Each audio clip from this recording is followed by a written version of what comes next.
사랑하는 성도 여러분, 오늘 이 자리에 함께하신 모든 분들께 하나님의 크신 은혜와 평강이 넘치기를 기도합니다. 우리의 삶 속에는 때로 감당하기 힘든 고통과 절망의 순간이 찾아옵니다. 우리의 감정과 눈에 보이는 현실, 그리고 하나님의 약속의 말씀 사이에서 무엇을 붙잡아야 할지 선택해야 하는 기로에 서게 됩니다. 어쩌면 지금 이 순간 여러분 중 누군가는 극심한 고통의 한복판에 서 계실지도 모릅니다. 의사로부터 받은 진단서가 온 세상을 뒤흔들고 멈추지 않는 증상들이 끊임없이 불안을 외치고 있을 수 있습니다. 그 두려움은 너무나도 현실적입니다. 하지만 오늘 저는 그 두려움만큼이나, 아니 그보다 훨씬 더 강력하고 실제하는 진리에 대해 말씀드리고자 합니다. 모든 이름 위에 뛰어난 이름, 그 이름에 담긴 능력은 결코 사라지지 않았습니다. 오늘 이 귀한 말씀을 듣기 전에 잠시 하나님의 은혜를 나누는 일에 동참해 주시겠습니까? 여러분의 좋아요와 구독은 위로와 희망의 메시지가 더 많은 영혼에게 닿을 수 있도록 하는 귀한 통로가 됩니다. 이 말씀을 나누는 여러분의 손길 위에 하나님의 축복이 함께하기를 소망합니다. 예수님의 이름은 단순히 기도의 마지막을 장식하는 말이 아닙니다. 그것은 바로 여러분의 치유와 해방, 그리고 삶의 돌파구를 여는 살아있는 열쇠입니다. 그 이름 뒤에 숨겨진 진정한 권세와 의미를 깨닫는 순간, 우리는 더 이상 하나님께 치유를 애원하는 자리에 머무는 것이 아니라 이미 우리에게 주어진 것을 믿음으로 선포하고 취하게 될 것입니다. 치유는 우리가 하나님을 설득해서 얻어내는 것이 아닙니다. 예수님께서 십자가 위에서 이미 그 모든 값을 치르신 완성된 사건입니다. 그리고 그 능력은 우리의 감정이 아닌 오직 믿음을 통해 풀어집니다. 만약 지금까지 기다리고 의심하고 눈물 흘리며 막연히 소망만 해왔다면 이제는 믿음으로 일어설 때입니다. 오늘 여러분은 여러분의 영적인 계좌에 이미 입금되어 있는 치유의 능력을 어떻게 활성화시킬 수 있는지 발견하게 될 것입니다. 마음을 여십시오. 입을 여십시오. 그리고 받을 준비를 하십시오. 치유는 바로 지금 예수님의 이름으로 시작됩니다. 예수님의 이름에 담긴 권세는 믿는 자가 붙잡을 수 있는 가장 강력한 진리 중 하나입니다. 이것은 단순한 종교적 개념이나 습관적으로 반복하는 문구가 아닙니다. 하늘의 모든 권능이 보증하는 살아있는 영적인 힘입니다. 예수님께서 부활하신 후 마태복음 28장 18절에서 이렇게 말씀하셨습니다. 하늘과 땅의 모든 권세를 내게 주셨으니 이 선포는 단순히 개인적인 승리의 선언이 아니었습니다. 그것은 권세의 이양에 대한 선포였습니다. 바로 다음 구절에서 주님은 그 이름을 믿는 제자들에게 그 권세를 가지고 세상으로 나아가 행하라고 이임하셨기 때문입니다. 이는 예수님께서 가지신 모든 권세가 그분의 이름을 통해 우리에게 위임되었다는 것을 의미합니다. 마치 회사의 대표가 백지수표에 서명하여 우리에게 건네며 내 이름을 사용하라고 말하는 것과 같습니다. 그리고 하늘의 모든 권세가 그 사용을 보증합니다. 신약 성경 전체에서 우리는 이 권세가 실제로 사용되는 모습을 목격합니다. 초대교회 성도들은 두려움과 무력감 속에서 살지 않았습니다. 그들은 치유나 해방을 위해 하나님께 구걸하지 않았습니다. 그들은 예수의 이름을 사용했습니다. 미문이라 불리는 성전문 앞에서 베드로와 요한은 길고 장황한 기도를 드리지 않았습니다. 베드로는 안진뱅이에게 이렇게 선포했습니다. 나사렛 예수 그리스도의 이름으로 일어나 걸으라. 그러자 놀라운 능력이 흘러나갔습니다. 그는 단지 몸이 조금 나아진 정도가 아니었습니다. 그는 자리에서 벌떡 일어나 걷고 뛰며 하나님을 찬양했습니다. 이 사건은 우리에게 매우 중요한 사실을 보여줍니다. 예수님의 이름은 믿음으로 선포될 때 예수님 자신의 임재와 능력을 그대로 동반한다는 것입니다. 그 이름은 마법의 주문이 아닙니다. 얼마나 큰 소리로 외치는지, 얼마나 감정적으로 호소하는지에 달려있지 않습니다. 이것은 권세의 문제입니다. 합법적인 영적 권력입니다. 교통경찰관이 자신의 물리적인 힘으로 차들을 멈추게 하는 것이 아니든 말입니다. 그는 단지 손을 들어 신호를 보낼 뿐이지만 모든 차는 그 제복 뒤에 있는 국가의 권위 때문에 멈춰섭니다. 마찬가지로 우리 자신의 힘으로는 질병이나 악한 영, 두려움을 멈출 수 없습니다. 하지만 우리가 예수님의 이름으로 말할 때 모든 영적인 세력은 그 이름 뒤에 서 계신 분의 권세 때문에 복종해야만 합니다. 많은 신자들이 기도하고 소망하지만 정작 그 이름에 부여된 권세를 사용하지는 못합니다. 그들은 치유가 자신의 거룩함이나 감정, 배경에 달려있다고 생각합니다. 하지만 예수님은 그분의 이름을 믿는 모든 자에게 주셨습니다. 마가복음 16장 17절은 말합니다.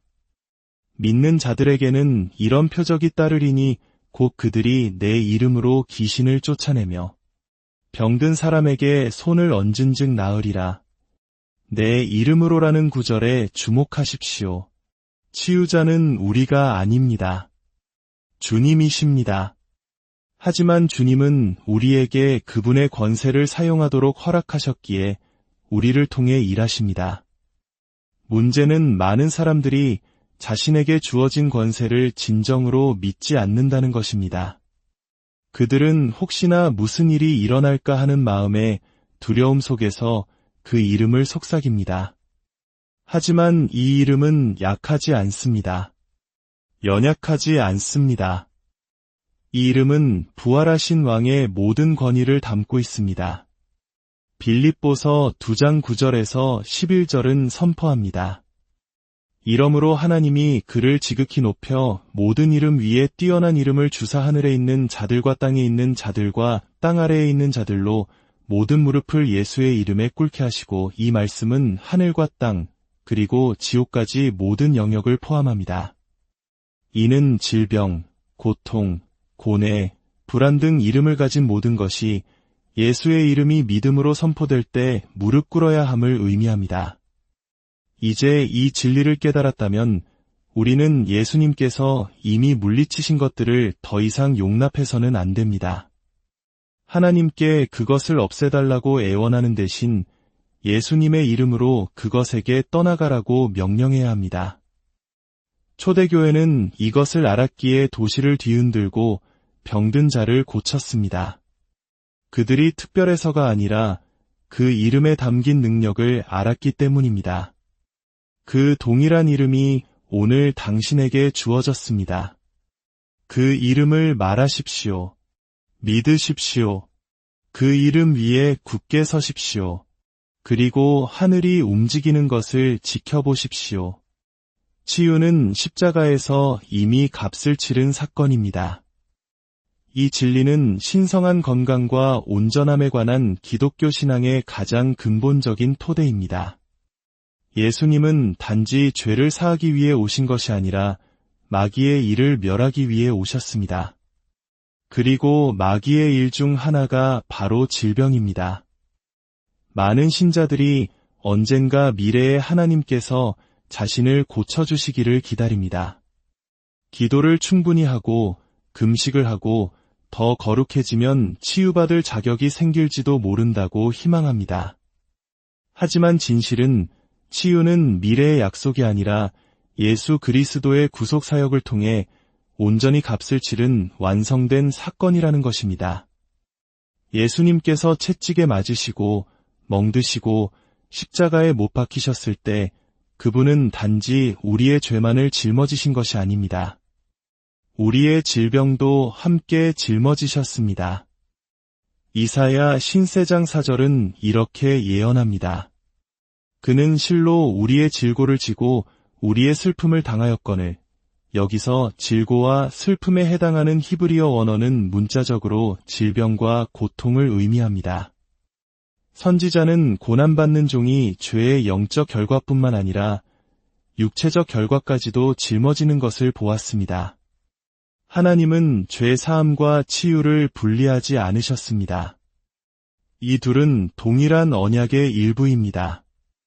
여러분이 은혜로 죄 사함을 받은 것이 확실한 것처럼 은혜로 치유를 받은 것 또한 확실합니다. 예수님은 우리의 죄책감만 다루신 것이 아니라 우리의 질병도 함께 다루셨습니다.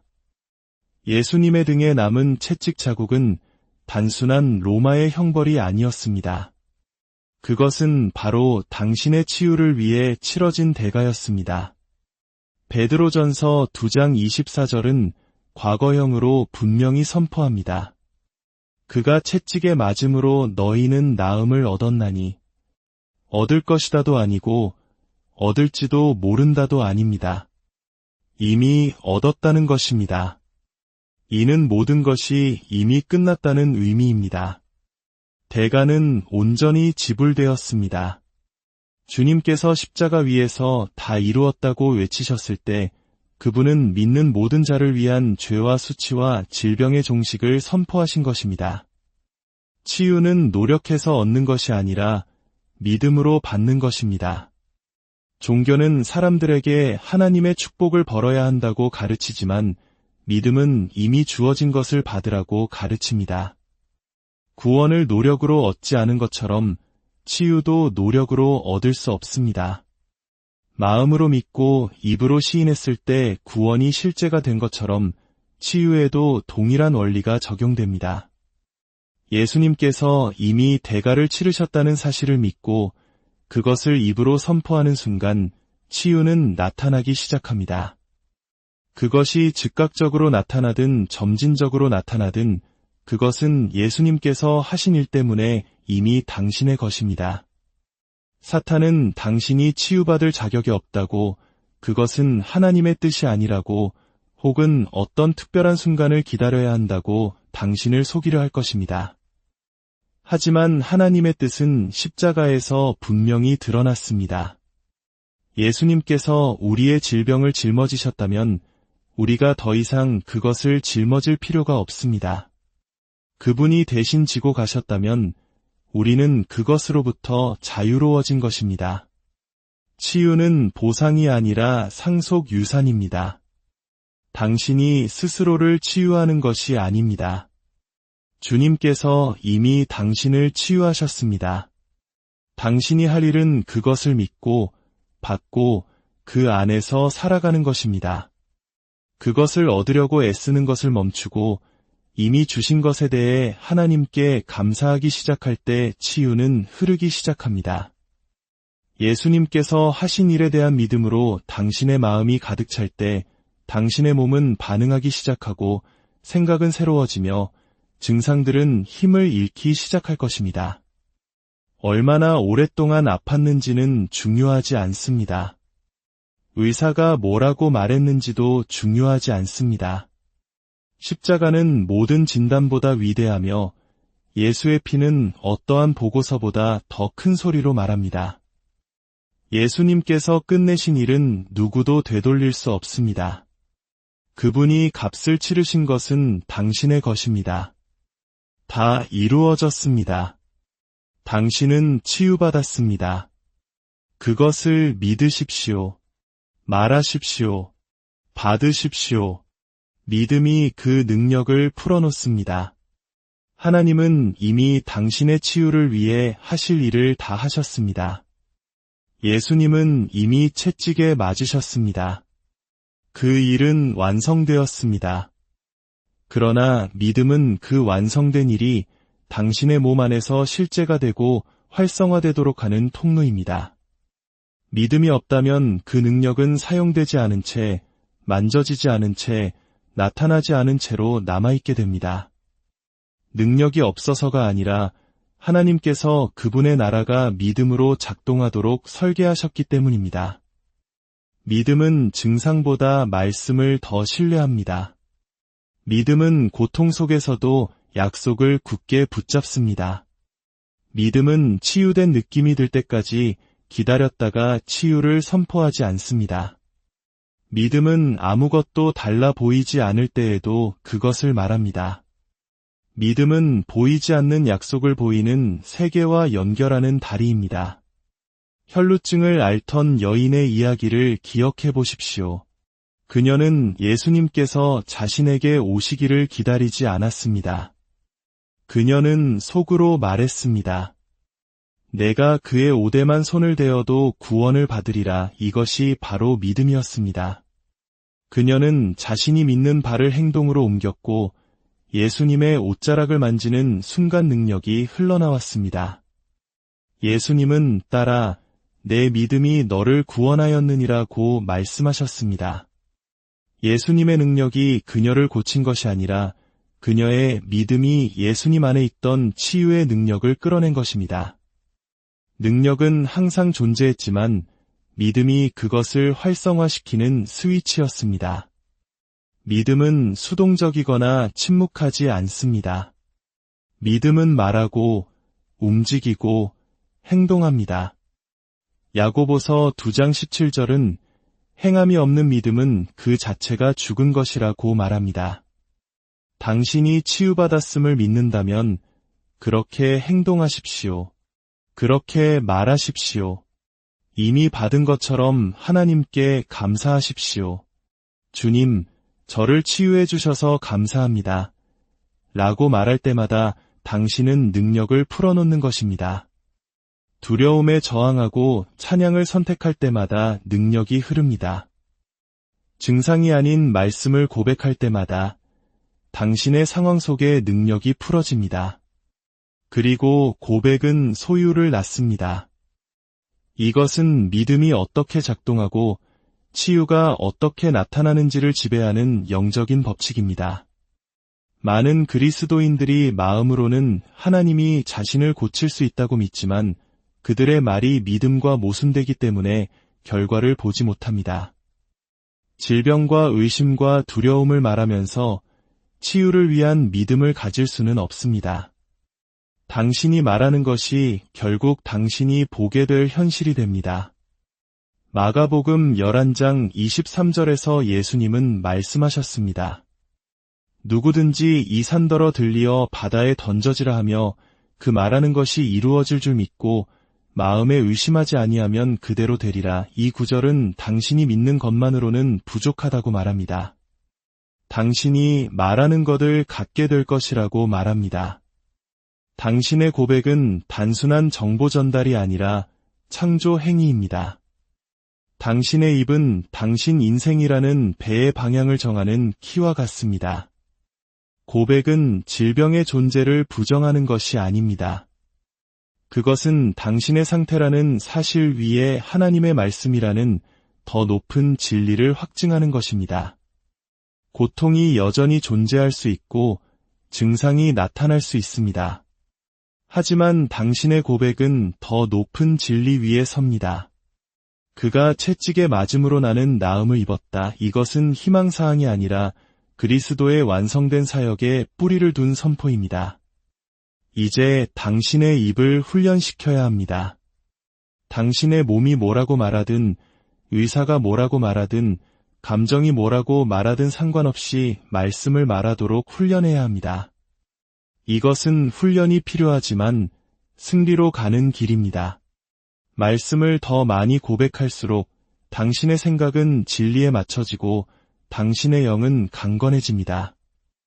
예수님의 이름으로 나는 치유받았다고 말할 때마다 당신은 믿음을 쌓고 의심과 두려움의 세력을 밀어내는 것입니다. 마지막으로 우리는 마귀를 대적해야 합니다. 야고보서 4장 7절은 마귀를 대적하라 그리하면 너희를 피하리라고 명령합니다. 이것은 제안이 아니라 신적인 지시입니다. 질병은 많은 경우 영적인 공격입니다. 압제는 용납하거나 설명하거나 받아들이는 것이 아니라 적극적으로 저항해야 할 대상입니다. 그리고 그 저항을 위해 당신에게 주어진 무기가 바로 예수님의 이름입니다.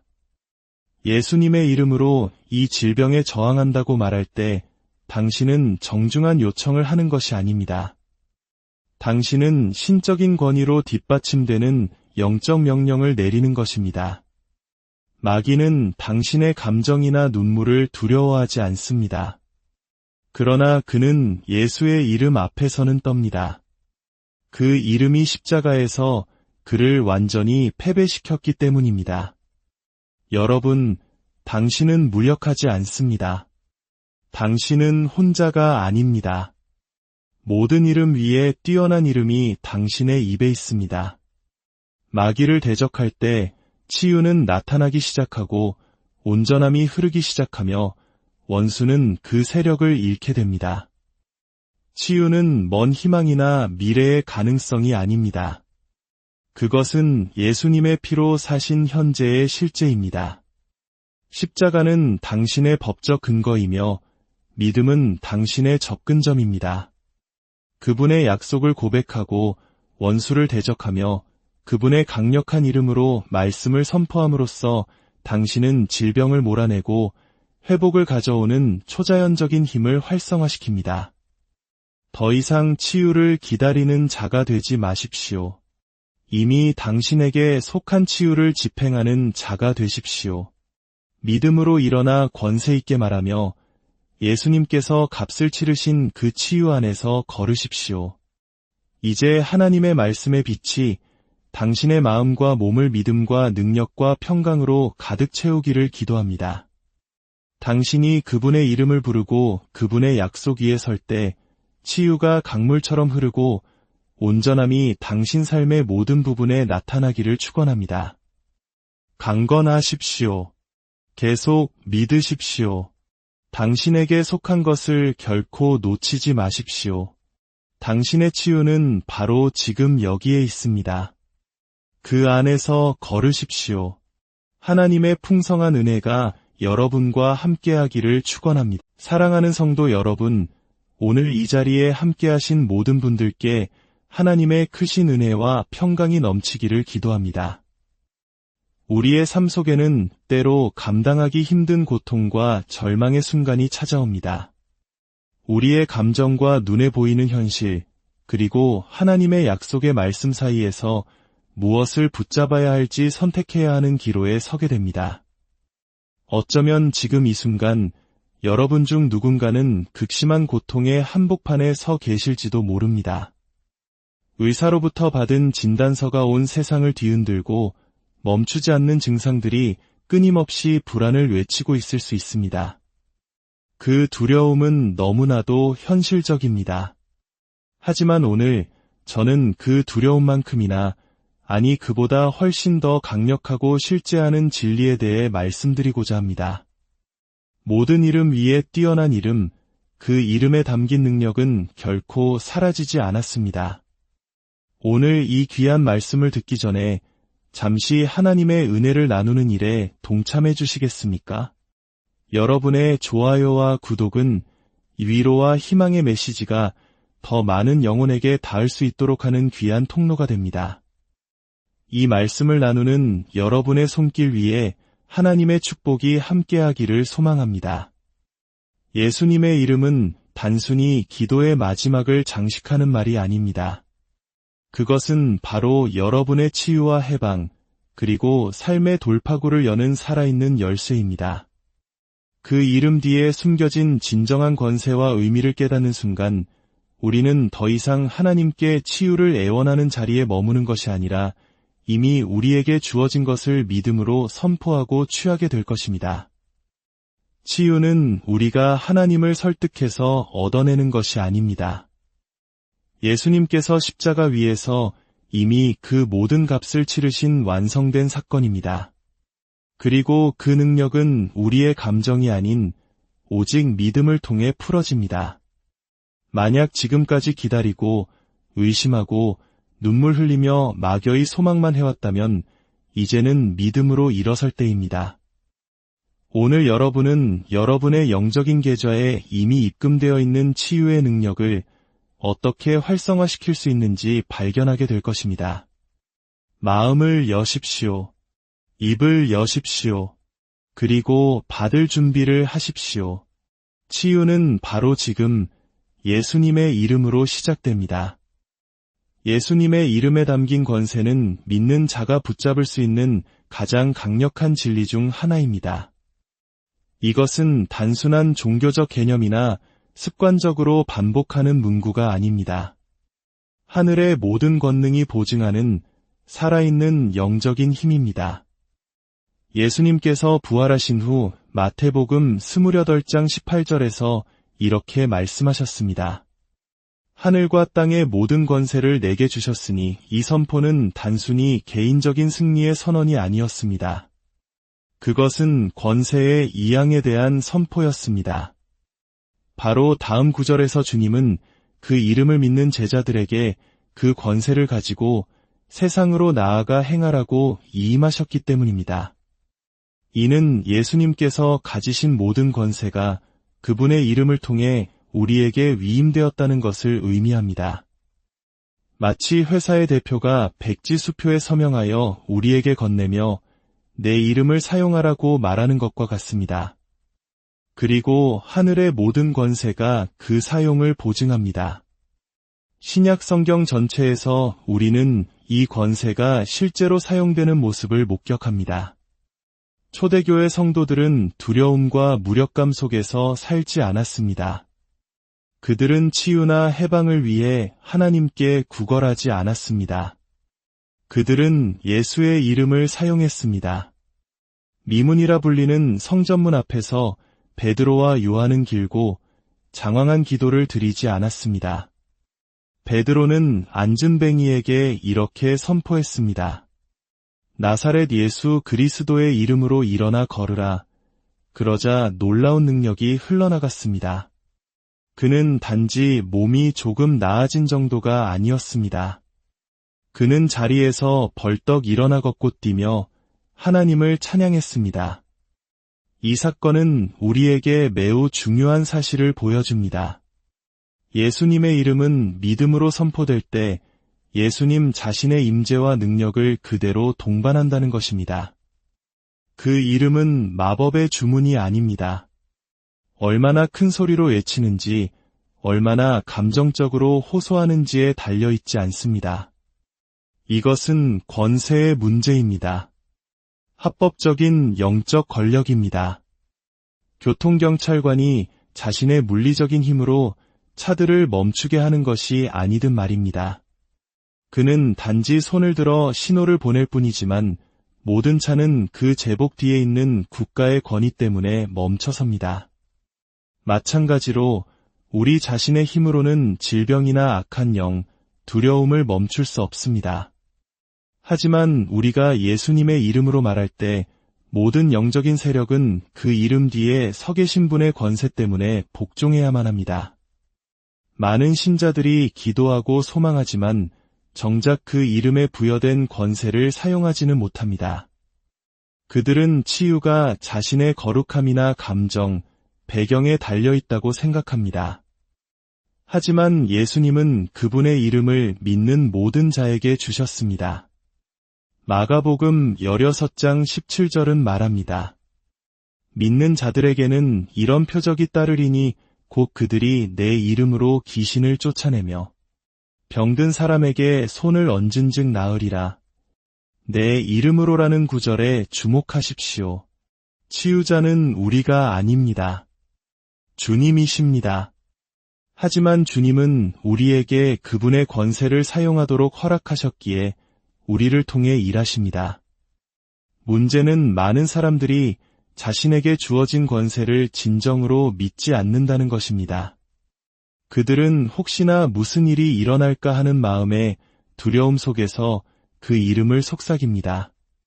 하지만 이 이름은 약하지 않습니다. 연약하지 않습니다. 이 이름은 부활하신 왕의 모든 권위를 담고 있습니다. 빌립보서 2장 9절에서 11절은 선포합니다. 이러므로 하나님이 그를 지극히 높여 모든 이름 위에 뛰어난 이름을 주사 하늘에 있는 자들과 땅에 있는 자들과 땅 아래에 있는 자들로 모든 무릎을 예수의 이름에 꿇게 하시고 이 말씀은 하늘과 땅, 그리고 지옥까지 모든 영역을 포함합니다. 이는 질병, 고통, 고뇌, 불안 등 이름을 가진 모든 것이 예수의 이름이 믿음으로 선포될 때 무릎 꿇어야 함을 의미합니다. 이제 이 진리를 깨달았다면 우리는 예수님께서 이미 물리치신 것들을 더 이상 용납해서는 안 됩니다. 하나님께 그것을 없애달라고 애원하는 대신 예수님의 이름으로 그것에게 떠나가라고 명령해야 합니다. 초대교회는 이것을 알았기에 도시를 뒤흔들고 병든 자를 고쳤습니다. 그들이 특별해서가 아니라 그 이름에 담긴 능력을 알았기 때문입니다. 그 동일한 이름이 오늘 당신에게 주어졌습니다. 그 이름을 말하십시오. 믿으십시오. 그 이름 위에 굳게 서십시오. 그리고 하늘이 움직이는 것을 지켜보십시오. 치유는 십자가에서 이미 값을 치른 사건입니다. 이 진리는 신성한 건강과 온전함에 관한 기독교 신앙의 가장 근본적인 토대입니다. 예수님은 단지 죄를 사하기 위해 오신 것이 아니라 마귀의 일을 멸하기 위해 오셨습니다. 그리고 마귀의 일 중 하나가 바로 질병입니다. 많은 신자들이 언젠가 미래에 하나님께서 자신을 고쳐주시기를 기다립니다. 기도를 충분히 하고 금식을 하고 더 거룩해지면 치유받을 자격이 생길지도 모른다고 희망합니다. 하지만 진실은 치유는 미래의 약속이 아니라 예수 그리스도의 구속 사역을 통해 온전히 값을 치른 완성된 사건이라는 것입니다. 예수님께서 채찍에 맞으시고 멍드시고 십자가에 못 박히셨을 때 그분은 단지 우리의 죄만을 짊어지신 것이 아닙니다. 우리의 질병도 함께 짊어지셨습니다. 이사야 신세장 4절은 이렇게 예언합니다. 그는 실로 우리의 질고를 지고 우리의 슬픔을 당하였거늘. 여기서 질고와 슬픔에 해당하는 히브리어 원어는 문자적으로 질병과 고통을 의미합니다. 선지자는 고난받는 종이 죄의 영적 결과뿐만 아니라 육체적 결과까지도 짊어지는 것을 보았습니다. 하나님은 죄 사함과 치유를 분리하지 않으셨습니다. 이 둘은 동일한 언약의 일부입니다. 여러분이 은혜로 죄 사함을 받은 것이 확실한 것처럼 은혜로 치유를 받은 것 또한 확실합니다. 예수님은 우리의 죄책감만 다루신 것이 아니라 우리의 질병도 함께 다루셨습니다. 예수님의 등에 남은 채찍 자국은 단순한 로마의 형벌이 아니었습니다. 그것은 바로 당신의 치유를 위해 치러진 대가였습니다. 베드로전서 2장 24절은 과거형으로 분명히 선포합니다. 그가 채찍에 맞음으로 너희는 나음을 얻었나니 얻을 것이다도 아니고 얻을지도 모른다도 아닙니다. 이미 얻었다는 것입니다. 이는 모든 것이 이미 끝났다는 의미입니다. 대가는 온전히 지불되었습니다.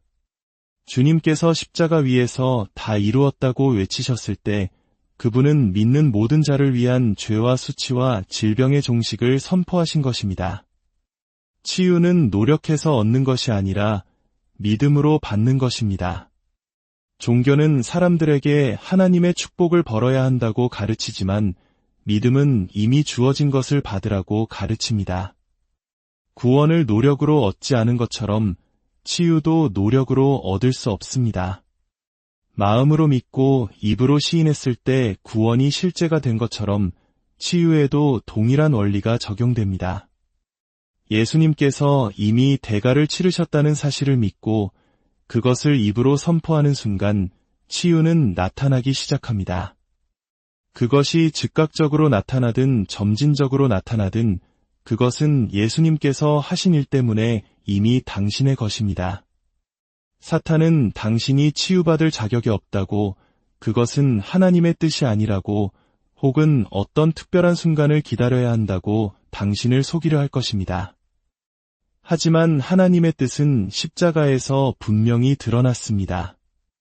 예수님께서 우리의 질병을 짊어지셨다면 우리가 더 이상 그것을 짊어질 필요가 없습니다. 그분이 대신 지고 가셨다면 우리는 그것으로부터 자유로워진 것입니다. 치유는 보상이 아니라 상속 유산입니다. 당신이 스스로를 치유하는 것이 아닙니다. 주님께서 이미 당신을 치유하셨습니다. 당신이 할 일은 그것을 믿고, 받고, 그 안에서 살아가는 것입니다. 그것을 얻으려고 애쓰는 것을 멈추고, 이미 주신 것에 대해 하나님께 감사하기 시작할 때 치유는 흐르기 시작합니다. 예수님께서 하신 일에 대한 믿음으로 당신의 마음이 가득 찰 때 당신의 몸은 반응하기 시작하고 생각은 새로워지며 증상들은 힘을 잃기 시작할 것입니다. 얼마나 오랫동안 아팠는지는 중요하지 않습니다. 의사가 뭐라고 말했는지도 중요하지 않습니다. 십자가는 모든 진단보다 위대하며 예수의 피는 어떠한 보고서보다 더 큰 소리로 말합니다. 예수님께서 끝내신 일은 누구도 되돌릴 수 없습니다. 그분이 값을 치르신 것은 당신의 것입니다. 다 이루어졌습니다. 당신은 치유받았습니다. 그것을 믿으십시오. 말하십시오. 받으십시오. 믿음이 그 능력을 풀어놓습니다. 하나님은 이미 당신의 치유를 위해 하실 일을 다 하셨습니다. 예수님은 이미 채찍에 맞으셨습니다. 그 일은 완성되었습니다. 그러나 믿음은 그 완성된 일이 당신의 몸 안에서 실제가 되고 활성화되도록 하는 통로입니다.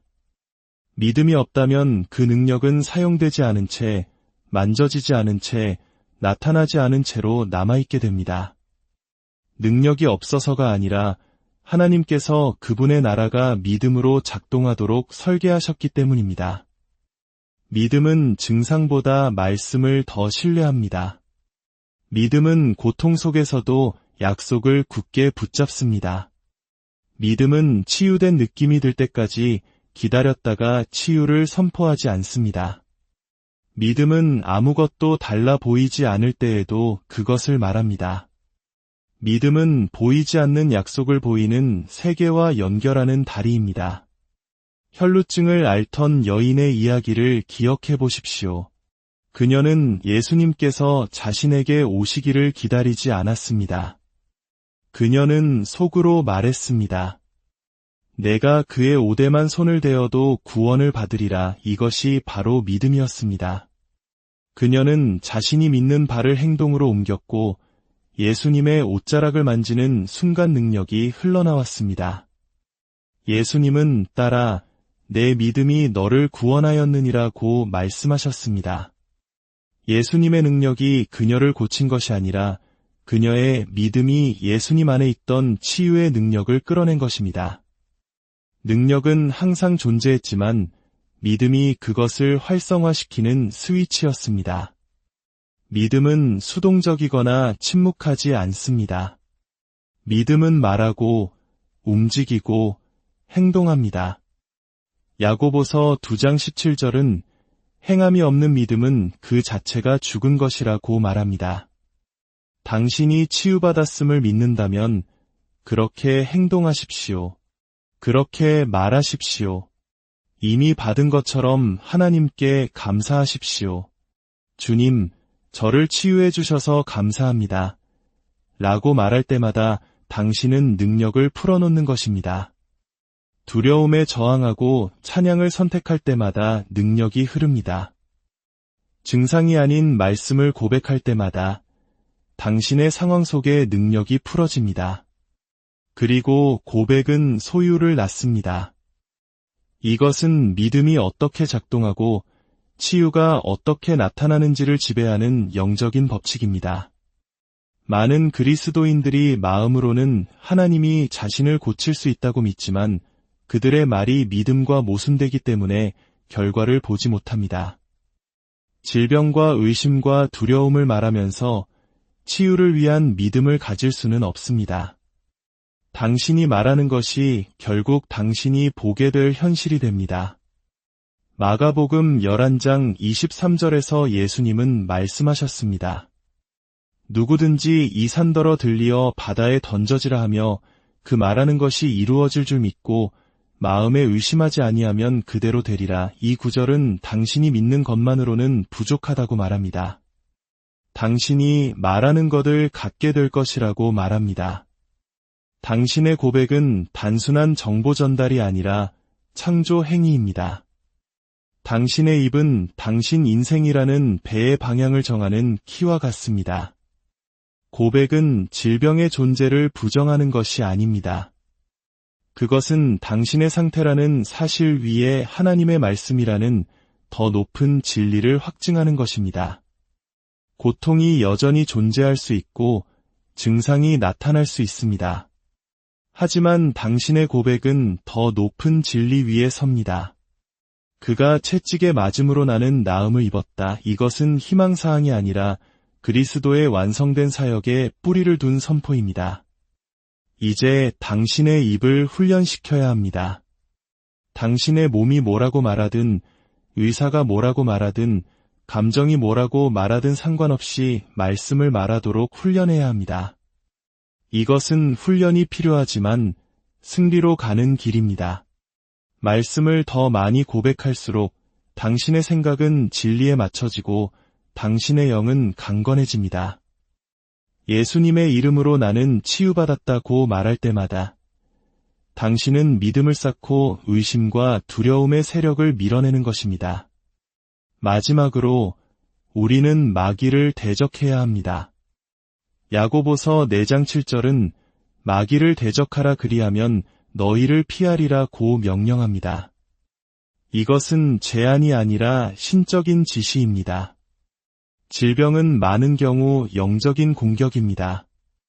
압제는 용납하거나 설명하거나 받아들이는 것이 아니라 적극적으로 저항해야 할 대상입니다. 그리고 그 저항을 위해 당신에게 주어진 무기가 바로 예수님의 이름입니다. 예수님의 이름으로 이 질병에 저항한다고 말할 때 당신은 정중한 요청을 하는 것이 아닙니다.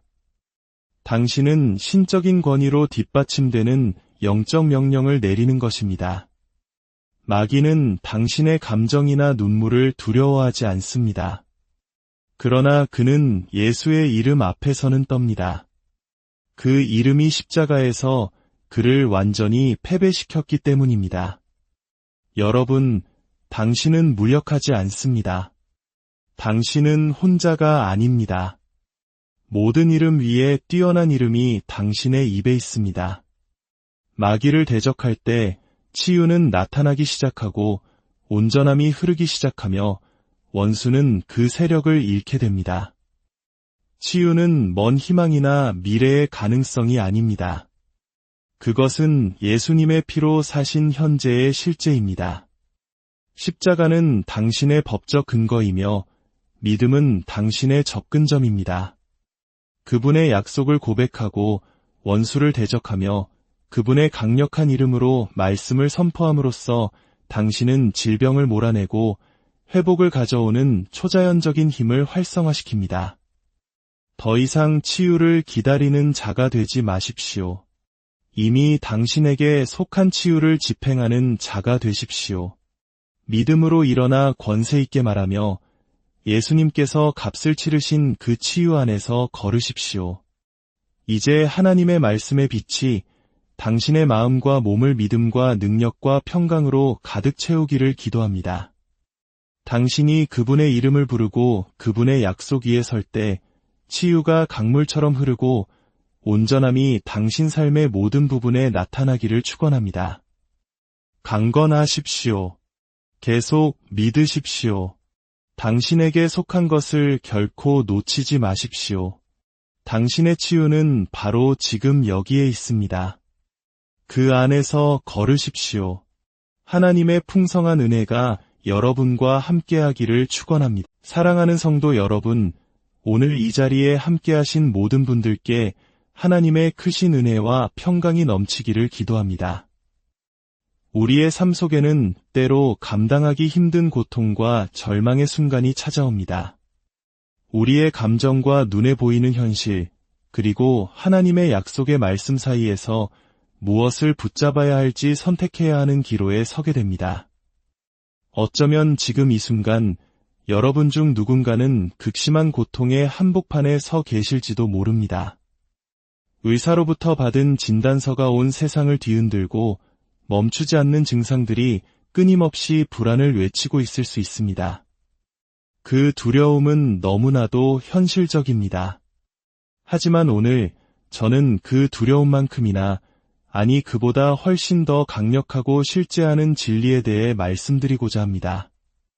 모든 이름 위에 뛰어난 이름, 그 이름에 담긴 능력은 결코 사라지지 않았습니다. 오늘 이 귀한 말씀을 듣기 전에 잠시 하나님의 은혜를 나누는 일에 동참해 주시겠습니까? 여러분의 좋아요와 구독은 위로와 희망의 메시지가 더 많은 영혼에게 닿을 수 있도록 하는 귀한 통로가 됩니다. 이 말씀을 나누는 여러분의 손길 위에 하나님의 축복이 함께하기를 소망합니다. 예수님의 이름은 단순히 기도의 마지막을 장식하는 말이 아닙니다. 그것은 바로 여러분의 치유와 해방, 그리고 삶의 돌파구를 여는 살아있는 열쇠입니다. 그 이름 뒤에 숨겨진 진정한 권세와 의미를 깨닫는 순간 우리는 더 이상 하나님께 치유를 애원하는 자리에 머무는 것이 아니라 이미 우리에게 주어진 것을 믿음으로 선포하고 취하게 될 것입니다. 치유는 우리가 하나님을 설득해서 얻어내는 것이 아닙니다. 예수님께서 십자가 위에서 이미 그 모든 값을 치르신 완성된 사건입니다. 그리고 그 능력은 우리의 감정이 아닌 오직 믿음을 통해 풀어집니다. 만약 지금까지 기다리고 의심하고 눈물 흘리며 막연히 소망만 해왔다면 이제는 믿음으로 일어설 때입니다. 오늘 여러분은 여러분의 영적인 계좌에 이미 입금되어 있는 치유의 능력을 어떻게 활성화시킬 수 있는지 발견하게 될 것입니다. 마음을 여십시오. 입을 여십시오. 그리고 받을 준비를 하십시오. 치유는 바로 지금 예수님의 이름으로 시작됩니다. 예수님의 이름에 담긴 권세는 믿는 자가 붙잡을 수 있는 가장 강력한 진리 중 하나입니다. 이것은 단순한 종교적 개념이나 습관적으로 반복하는 문구가 아닙니다. 하늘의 모든 권능이 보증하는 살아있는 영적인 힘입니다. 예수님께서 부활하신 후 마태복음 28장 18절에서 이렇게 말씀하셨습니다. 하늘과 땅의 모든 권세를 내게 주셨으니 이 선포는 단순히 개인적인 승리의 선언이 아니었습니다. 그것은 권세의 이양에 대한 선포였습니다. 바로 다음 구절에서 주님은 그 이름을 믿는 제자들에게 그 권세를 가지고 세상으로 나아가 행하라고 이임하셨기 때문입니다.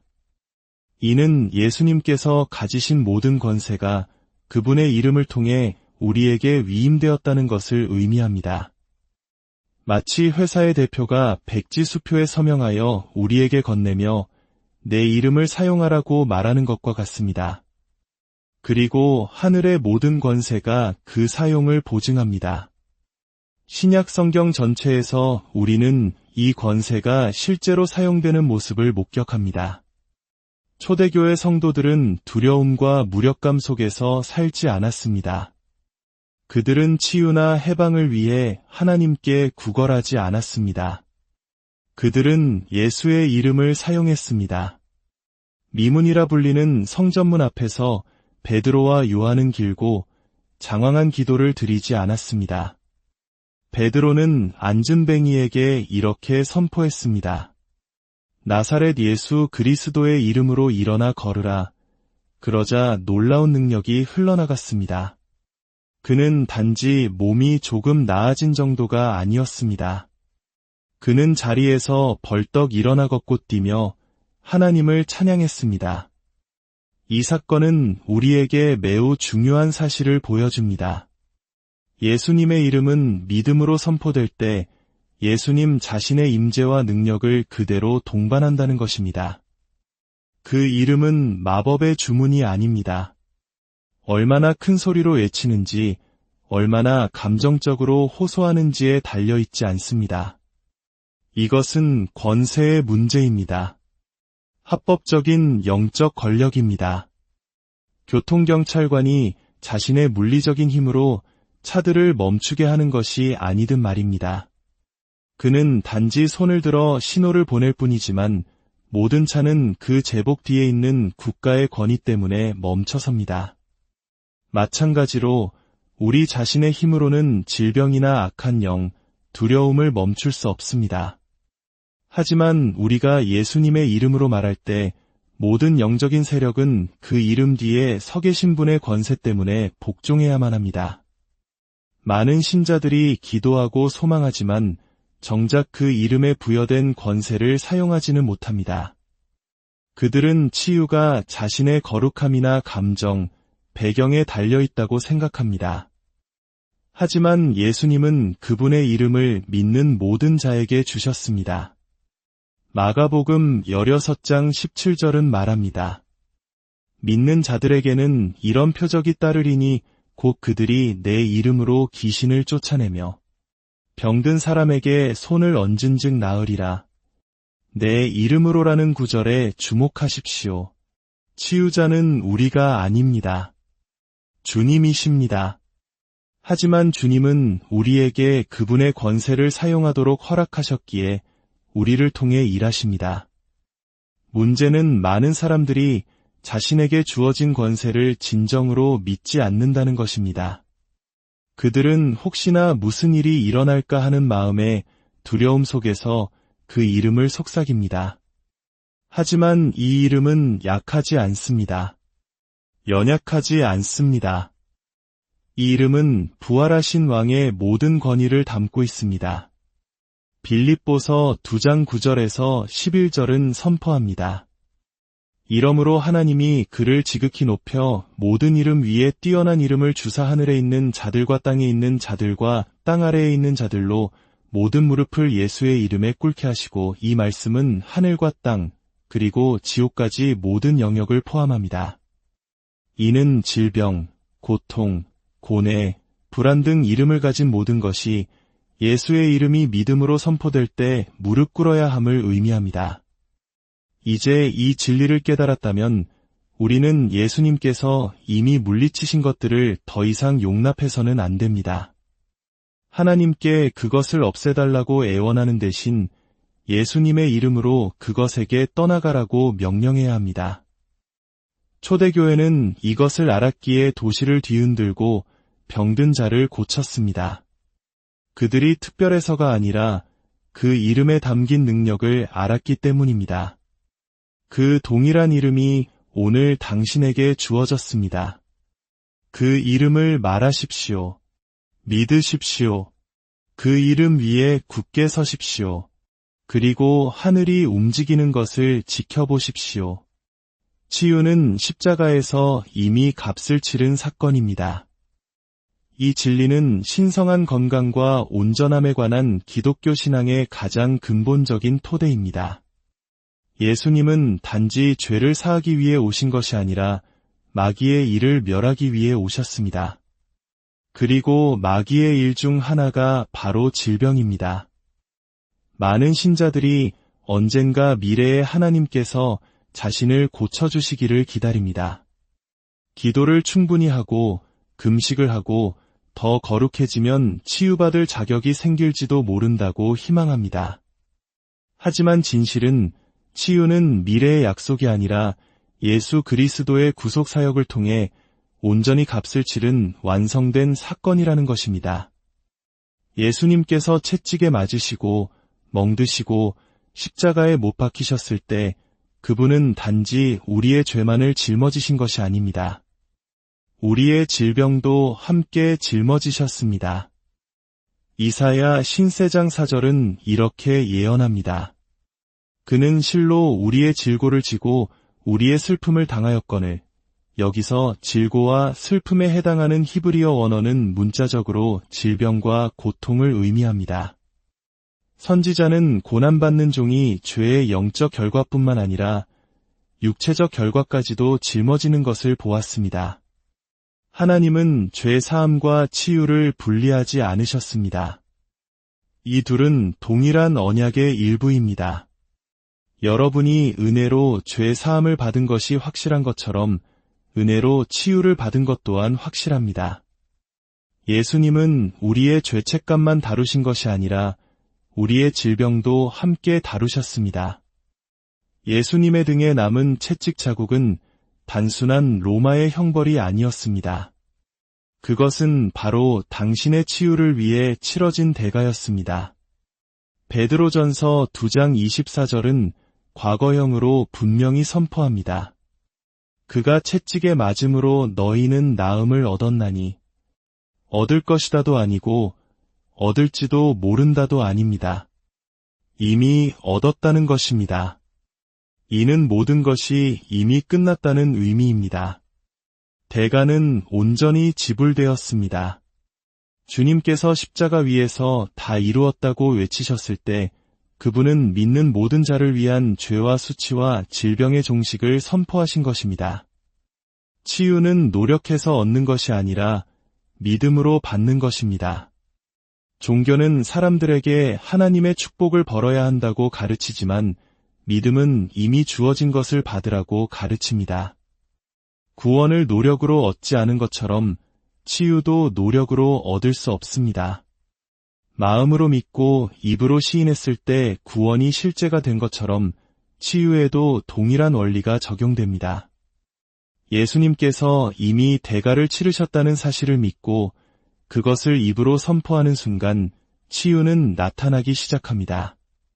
그것이 즉각적으로 나타나든 점진적으로 나타나든 그것은 예수님께서 하신 일 때문에 이미 당신의 것입니다. 사탄은 당신이 치유받을 자격이 없다고, 그것은 하나님의 뜻이 아니라고, 혹은 어떤 특별한 순간을 기다려야 한다고 당신을 속이려 할 것입니다. 하지만 하나님의 뜻은 십자가에서 분명히 드러났습니다. 예수님께서 우리의 질병을 짊어지셨다면 우리가 더 이상 그것을 짊어질 필요가 없습니다. 그분이 대신 지고 가셨다면 우리는 그것으로부터 자유로워진 것입니다. 치유는 보상이 아니라 상속 유산입니다. 당신이 스스로를 치유하는 것이 아닙니다. 주님께서 이미 당신을 치유하셨습니다. 당신이 할 일은 그것을 믿고 받고 그 안에서 살아가는 것입니다.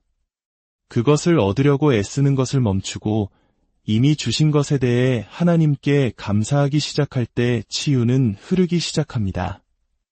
예수님께서 하신 일에 대한 믿음으로 당신의 마음이 가득 찰 때 당신의 몸은 반응하기 시작하고 생각은 새로워지며 증상들은 힘을 잃기 시작할 것입니다. 얼마나 오랫동안 아팠는지는 중요하지 않습니다. 의사가 뭐라고 말했는지도 중요하지 않습니다. 십자가는 모든 진단보다 위대하며 예수의 피는 어떠한 보고서보다 더 큰 소리로 말합니다. 예수님께서 끝내신 일은 누구도 되돌릴 수 없습니다. 그분이 값을 치르신 것은 당신의 것입니다. 다 이루어졌습니다. 당신은 치유받았습니다. 그것을 믿으십시오. 말하십시오. 받으십시오. 믿음이 그 능력을 풀어놓습니다. 하나님은 이미 당신의 치유를 위해 하실 일을 다 하셨습니다. 예수님은 이미 채찍에 맞으셨습니다. 그 일은 완성되었습니다. 그러나 믿음은 그 완성된 일이 당신의 몸 안에서 실제가 되고 활성화되도록 하는 통로입니다. 믿음이 없다면 그 능력은 사용되지 않은 채, 만져지지 않은 채, 나타나지 않은 채로 남아있게 됩니다. 능력이 없어서가 아니라 하나님께서 그분의 나라가 믿음으로 작동하도록 설계하셨기 때문입니다. 믿음은 증상보다 말씀을 더 신뢰합니다. 믿음은 고통 속에서도 약속을 굳게 붙잡습니다. 믿음은 치유된 느낌이 들 때까지 기다렸다가 치유를 선포하지 않습니다. 믿음은 아무것도 달라 보이지 않을 때에도 그것을 말합니다. 믿음은 보이지 않는 약속을 보이는 세계와 연결하는 다리입니다. 혈루증을 앓던 여인의 이야기를 기억해 보십시오. 그녀는 예수님께서 자신에게 오시기를 기다리지 않았습니다. 그녀는 속으로 말했습니다. 내가 그의 오대만 손을